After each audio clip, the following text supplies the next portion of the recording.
তিনি এটা করতে বাধ্য নন তার সরকারের পক্ষ থেকে, কিন্তু তিনি যে আমাদের বন্ধু, এই বন্ধুত্বের জায়গা থেকেই আমাদের সমাজের চোখ খুলে দেওয়ার জন্য আমি আশা করব যে এই শুভ উদ্যোগটা তিনি গ্রহণ করবেন তার সরকারের সহযোগিতা নিয়ে। অন্তত পাইলট প্রজেক্ট হিসাবে একটা জায়গায় যদি সেই উদাহরণ সৃষ্টি করা হয় তাহলে বাকি বিদ্যালয়গুলো এখান থেকে উপকৃত হবে।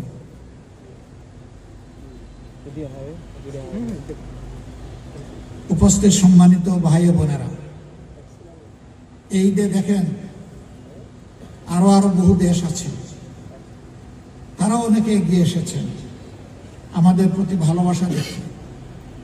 চীনও বিশেষ করে আমাদের জন্য এগিয়ে এসেছে এবং এটি একটি ধারাবাহিক প্রক্রিয়া। তারা গতবার করেছেন, এবার করছে।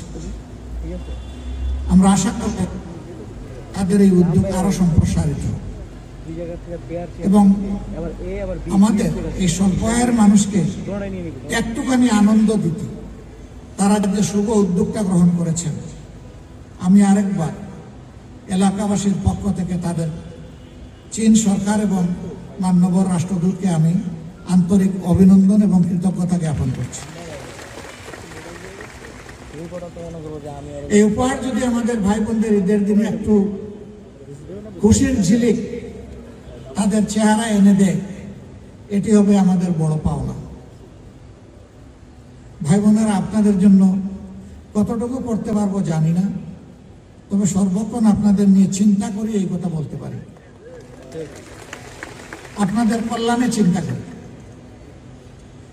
এভাবে আরো কিছু কার্যক্রম সরকার আমাদেরকে যা দিবে তা আপনাদের কাছে একেবারে হুবহু পৌঁছে দেবো। এখানে আর কারো হাত পড়বে না। আপনাদের পাওনা আপনাদের কাছে পৌঁছবে ইনশাল্লাহ। এর সাথে চেষ্টা করব নিজেও কিছু যোগ করতে পারি কিনা। সরকার যা দিবে দিবে আলহামদুলিল্লাহ, আমাদেরও তো কিছু দায় দায়িত্ব আছে, সেটাও আমরা চেষ্টা করব ইনশাআল্লাহ। আপনারা আমাদের জন্য দোয়া করবেন। আপনাদেরকে এবং আপনাদের মাধ্যমে গোটা মিরপুর কাফরুলবাসীকে অগ্রিম ঈদ উল ফিতরের শুভেচ্ছা জ্ঞাপন করছি। আমাদের বন্ধু রাষ্ট্র চায়নাকে আল্লাহ তাআলা সম্মানিত করুন, বিশ্বের দরবারে তাদের মর্যাদা আরো বাড়িয়ে দিন। দুই দেশের মধ্যে সম্পর্ক আরো গভীর এবং বন্ধুত্বপূর্ণ হৃদ্যিক সম্পর্ক আমাদের গড়ে উঠুক। এই অঞ্চলের শান্তি শৃঙ্খলা, নিরাপত্তা, উন্নয়ন আমরা একসাথে কাজ করবো ইনশাআল্লাহ। তাহলে এই অঞ্চল স্থিতিশীল হবে, অস্থিরতা দূর হবে, আমরা আরো কাছে আসবো, আরো কাছাকাছি এসে একসাথে কাজ করব। আপনাদের সবাইকে আন্তরিক মোবারকবাদ। কষ্ট করে এসেছেন, সামান্য উপহার আমি আমার বন্ধু এবং আজকের কার্যত তিনি প্রধান অতিথি। আমি তো আমার বাড়িতে, এটি আমার এলাকা, নিজ এলাকায় নিজ ঘরে নিজ পরিবারে কেউ কখনো অতিথি হয় না। এলাকার লোকেরা আমাকে কখনো আর আপনারা মেহমান বা অতিথি বলবেন না। আমি আপনাদের একজন হয়েই থাকতে চাই ইনশাআল্লাহ।